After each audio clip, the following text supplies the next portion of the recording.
જય માતાજી, જય શ્રી કૃષ્ણ. કેમ છો બધા યુટ્યુબ ફેમિલી મિત્રો? મજામાં ને? મજામાં જશો. તો આજે આપણે સવારમાં થોડું કામ હતું એટલે વ્લોગિંગ કરવામાં થોડુંક મોડું થઈ ગયું છે. અને જો આપણે બહાર ફરિયામાં આવી ગયા છીએ સરસથી. જો આજે આપણે છે ને માથામાં લાલ મહેંદી મૂકી હતી, પણ વાળ સફેદ છે ને એ હજી કોઈ લાલ નથી થયા. એમ તો 2-3 વાર મૂકીએ ત્યારે થાય. તો ચાલો જો અત્યારના વાગી ગયા છે બપોર કેવું થઈ ગયું છે, સૂર્યાસ્ત આવ્યો છે થવા. જો આજે વાતાવરણ આકાશમાં જો કેવું છે, એકદમ આને કંઈક કહેવાય, મમ્મીને ખબર છે શું કહેવાય નથી ખબર, વાદળા જેવું થઈ ગયું છે. તો વિડીયોમાં કન્ટિન્યુ બન્યા રહેજો, આપણે આજ કંઈક નવું કરીને બતાવશું. અને જો આ સરસથી આમ જો બગીચામાં ફૂલ ઝાડ સરસથી એકદમ આપણે છે ને પાણી પાઈએ ને સવારમાં એટલે સરસથી પાન જો એકદમ લીલા થઈ ગયા છે, એકદમ મસ્ત મસ્ત. જો ક્યાં કહેવાય તો આપને નથી ખબર. આ જો આ તો ગુલાબ છે, ગુલાબનો છોડ છે. મોટું થશે એટલે આપણે એમના ગુલાબ આવશે. જો આમાં નાનું એવું ફૂલ આવ્યું છે, કંઈક હવે હજી ફૂટવાનું બાકી છે સરસથી. જો સરસથી કૂપણું ફૂટી છે એકદમ સરસથી. ઝાડવા જો એકદમ હવે છે ને સંધ્યા ટાઈમ થવા માંડે ને એટલે જો અહીં નાનું એવું ફૂલ આવવાની તૈયારી છે, પિંક કલરનું. જો નાના નાના છોડ છે અને જો એકદમ સરસથી વેલ જેવું છે. પછી આને છે ને અત્યારે આમાંથી થાય ને પછી કુંડામાં વાવી દેશું આપણે. જો આને તો એડીતા તો નીકળી ગયું જો આ બધા. અને આમાં કમળ છે જો, હજી આને કમળ આવ્યું નથી. આમાં કેટલો ટાઈમ થયા, હું તમને આગળ વિડીયોમાં બતાવું છું કે આમાં કમળ છે પણ કમળ આવ્યું નથી. અને આ ધનવેલ છે, તો આને છે ને બેનની ઘરેથી લઈ આવ્યા છીએ ધનવેલ. ત્યાં થોડીક ઝાંખી પડી ગઈ છે, પણ પાણી પાઈ રાખશું ને એટલે સરસથી થઈ જાય. ને આપણા માતાજી છે તુલસીમાં. ચાલો વિડીયોમાં કન્ટિન્યુ બન્યા રહેજો. આપણે ફળિયામાં બધા ઝાડ છે, છોડ મોટું થઈ ગયું છે હવે. અને આમ જો જ્યાં તડકો લાગે ને ત્યાં આવી રીતના જો તૂટી જાય છે, કેમ કે તડકો સહન ન કરે કે ના કૂણા પાન હોય એટલે. જો આ બળી ગયું, તડકાનું બળી ગયું. આ મમ્મી આ બળી ગયું હો હાવ. આ જો થોડા પાન જો ખખડે. મોરપીચ, સરસ મોરપીચ છે. ચાલો વિડીયોમાં કન્ટિન્યુ બન્યા રહેજો. આપણે આગળ મળીએ. પોતા સુકાઈ જાય પાછળ ધોયા હતા ને તે. તરબૂચ વાળું ચાલે, આને તરબૂચ વાવવાના ચાલુ કરી દીધા. પીળા તરબૂચ આખા વરહના તરબૂચ વાવે છે. હે સ્ટોરેજ કર આખા વરહના. આની માંગ તો બહુ મોટી છે કા. આ કયું ઝાડ છે?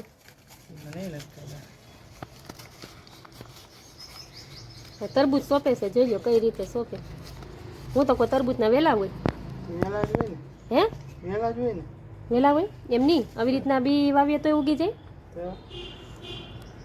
પારવા કરી નાખવાના. આમાં તરબૂચ નહીં હમાય, ફરિયામાં મૂકી દેવાનું. ચાલો બિયા સોંપી દીધા તરબૂચના. વાવણી થઈ ગઈ, વાવણી કરી નાખી તરબૂચની. તરબૂચના પીવાસ મમ્મી જઈ આ થમ્સઅપ પીવાની ચાલુ કરી દીધી. લઈ આવ્યા, નાખો આમાં. કાંટો સડી ગયો. શું સડી ગયું? કાંટો સડી ગયો. આ બધા સોડા પીવા માંડ્યા છે, કેમ કે અત્યારે ગરમીની એનર્જી મળી. જો મમ્મી કે પીવું એ બધા આવી જાવ કા. લોચા વારવા માંડ્યા હતા ને આપણને ગેસ હોય જાય ને પછી સોડા ભાવે એવું છે. અને મમ્મીને નરેશને ગેસ વાળી ભાવે. મમ્મી આપણે રસોઈમાં અત્યારે શું કરવું છે? જો રસોઈમાં તો છે ને ખીચડી થોડી મારે ખીચડી નથી ખાવી છે. ગરમીની છે ને ખીચડી થોડી ખાવી. અને તાર પપ્પા હાટો કઢી કરી નાખશે. અને નરેશને બટેટાનું શાક ખાવું છે. એને બટેટાનું શાક નહીં કે મારે ખીચડી ખાવું છે, મારે બીજું કાંઈ ખાવું નથી કે. એટલે એના હાટું બટેટાનું શાક ને ખીચડી કરી નાખી. અને થોડાક સીબડાની કટકી કરી નાખી દે. અને આપણે એને કેરીની કટકી સોનું હતું થોડીક કેરીની કટકી કરશે, થોડીક સીભડાની કટકી કરશે. અને તાર પપ્પા થોડી કઢી કરી નાખશે. એટલે થઈ ગયું બધું. પણ તમે તો ઘણું મોટું મેનુ આપી દીધું હો.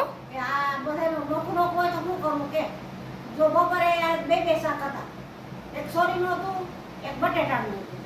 પછી અત્યારે આપણે તો પાછું નરેશ કે બપોરે બટેટાનું ન ખાધું, સોરીનું મૂકેલ સોરીનું શાક ખાધું એટલે બટેટાનું ન ખાધું. એટલે અત્યારે નહીં કે મારે બટેટાનું શાકની ખીચડી ખાવા છે તો અહીંયા 2 બટેટા પહેલા બાફવા મૂકી દેવા, પછી વઘારીને કે કાલે વઘારતા વાર ન લાગે. એ પાછું એટલું કરીએ તો એટલું વાસણ એવડું થાય ત્યાં તમને ખબર હોય ને. એ ન્યા બાપા અમે તો ભેગા હતા ને ખાટલા વાસણના ફેરા બાપા. અમે તો એટલો નજરમાં નથી આવતું. પણ હવે તો શું થાય કે પગ રહી ગયા, હાથ રહી ગયા, બે મોટી બીમારી ગઈ, એમાં મારાથી કાંઈ હવે નથી થતું. નકર એટલું કામ તો મને દેખાય જ નહીં. મને તમને નાનું નાનું લાગતું હશે ને? નાનું નાનું લાગતું હશે ને? મને એમ થાય કે મને આ કામ જ દેખાય નહીં. મને પેલા અમે ભેગા હતા તે કેટલા રોટલા કરવાના, 4 સાડે 7 સૂલો હરગી ગયો હોય, ખીચડી કઢી, હામની તો દરરોજ વારુમાં હાથે ખીચડી કઢી બાજરાના રોટલા અને રોટલી ખાતા હોય ની રોટલી. શાક તો હોય જ નહીં, શાક તો કરવાનું ન આવે. ખીચડી કઢી ને રોટલા અને રોટલી ઈ જ હોય. ભાખરી સવારમાં હોય, બાકી ભાખરી હાંજે ન હોય. અત્યારે તમારે તો લ્યો ઘણે ઠેકાડે તો સાંજ ભાખરી ખાઈ લે ને હું વાસણ થાય. આપણે તો જો પહેલેથી બધા તાર પપ્પાને ન આવે, શાક વગરને નરેશને ન આવે એટલે શાક ને બે કરવું જ પડે. આપણે ફરજિયાત હતું. આપણે શાક ભાખરી કોઈ ખાય નહીં. ખાય તો સવારમાં ખાય, બાકી કોઈ એ ચા ને રોટલી. સાને રોટલી જ જોઈ એટલે કાંઈ એમાં ન થાય. એટલે ઈ બનાવવા માંડું. આ તો તને હાઈડોલા લઈ આવવું હોય તો લસણ બસણ બેઠી એવું ખોલી દઈ. લસણ તો તમને નહોતું ફોયલું પડ્યું છે. થોડુંક લાઈને બે ખોલીને ગાંઠિયા કરીને ખાંડીને અને ડબરી ભરી લે. એટલે હું કંઈક ઉતાવળ હોય ને તો ઈ નાખવા થાય આપણે, સમજી? હા હાલો તો રસોઈ કરવા માંડું. હા તો રસોઈ કરાય અને ખીચડીના છે ને પલાળી દે. પછી હાથ કોઈ કાઢું મૂકે ને એટલે આપણે ખીચડી થાય એકદમ ચીકણી. બેસો સોબરે અમે તો પેલા ભેગા હતા ને શું કરી ખબર છે?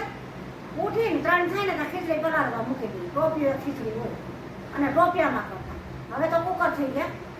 પહેલા તો અમે ટોપિયામાં જ ખીચડી કરતા. ટોપિયામાં ખીચડી કરવાની, હાઈ 3 વાગે ઉઠીને પલાળી દેવાની. 3:30 4:30 થાય ને એટલે ખીચડી ઓળાઈ કઢી ડોઈ નાખી.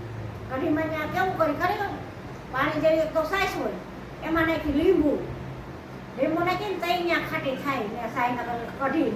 કઢી તમને ભાવે નહીં, પાણી જેવી. પાણી જેવી હોય, એનો સ્વાદ જ ન આવે.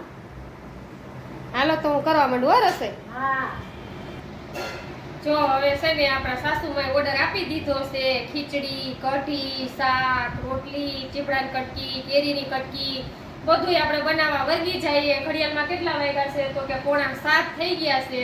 એટલે ખીચડી મમ્મીએ કીધું પેલા પલાળી દે. એટલે હાલો હવે આપણે કેમ કે મમ્મીએ ઓર્ડર આપ્યો છે એટલે હવે આપણે કરવી જ જોઈએ એટલી રસોઈ. એટલે કરવા માંડીએ જલ્દી કેમ કે આમાં છે ને તો ગરમીનું રસોડામાં તો હાવ રહેવાય નહીં. હજી તો આપણા પ્રકૃતિ બેન નથી, નકર તો એનું કંઈક અલગથી હોય. એટલે આમાં છે ને જમવામાં જ આપણે મગજમારી થઈ જાય. સવારમાં કંઈક અલગ, બપોરે અલગ, ખાઈ અલગ. આ તો સારું સજી રોંઢડી નથી કરતા, નકર રોંઢે બધાનું અલગ અલગ થઈ જાય. એટલે એક જણું તો આપણે આખે રસોઈમાં જ રાખતા મારે જ રાખી લેવા જોઈએ એવું હાવ થઈ ગયું છે. તો ચાલો હવે આપણે ફાઇનલી કિચનમાં એન્ટર થઈ ગયા છીએ. બધી રસોઈ આપણને મમ્મી કીધી હતી બનાવવા માટે. તો વધારાનું એડ શું થયું છે ખબર? બતાવો. જો લાલ મરચાની ચટણી ઉનાળામાં તામસી. આને છે ને દળી નાખશું, પછી જેને ખાવી હોય ને ખાય. આપણે નથી ખાતા, નરેશને ભાવે છે તો આને છે ને આપણે પલાળી દીધા છે ગરમ પાણીમાં. હવે આપણે આને દળી નાખશું. દળી મિક્સરમાં ક્રશ કરેલા આપણે ખબર પાણીપુરીમાં, દાબેલીમાં આપણે તીખી ચટણીનો ઉપયોગ કરીએ એ આ બને. એમાં થોડુંક નિમક નાખી દેવાનું ને દળી નાખવાની, બસ બીજું કંઈ નહીં નાખવાનું.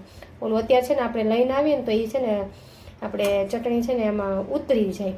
એટલા માટે આપણે આને ખાલી દળીને રાખી દઈએ ને પછી ખાવા થાય. રોજની રોજ બનાવવાની અને રાખી નહીં મૂકવાની, બરાબર?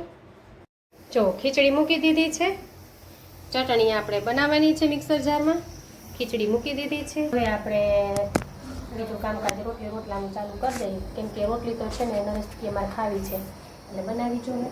મારે નથી ખાવી, મારે ઓનલી ખીચડી જ ખાવી છે એટલા માટે. તો ચાલો હવે રસોઈ કરી લઈએ, પછી ખાઈ લઈએ, આગળ વધીએ થોડીક વાર પછી, કેમ કે હજી ઘણું બનાવવાનું બાકી છે એટલા માટે. ચાલો વિડીયોમાં કન્ટિન્યુ રહેજો, હવે થોડોક વિડીયો આવશે એટલા માટે. તો ચાલો આપણે જમી કરીને ફ્રી થઈ ગયા છીએ, આપણે રૂમમાં આવી ગયા છીએ, હવે સૂઈ જવાના છીએ. તે માટે હવે આપણે આ છેલ્લે સુધી વિડીયો જોવા માટે તમને બધાને થેન્ક યુ. કાલે મળશું કંઈક નવા વિડીયોમાં, કંઈક નવી વસ્તુ સાથે. જય માતાજી, જય શ્રી કૃષ્ણ, બાય બાય.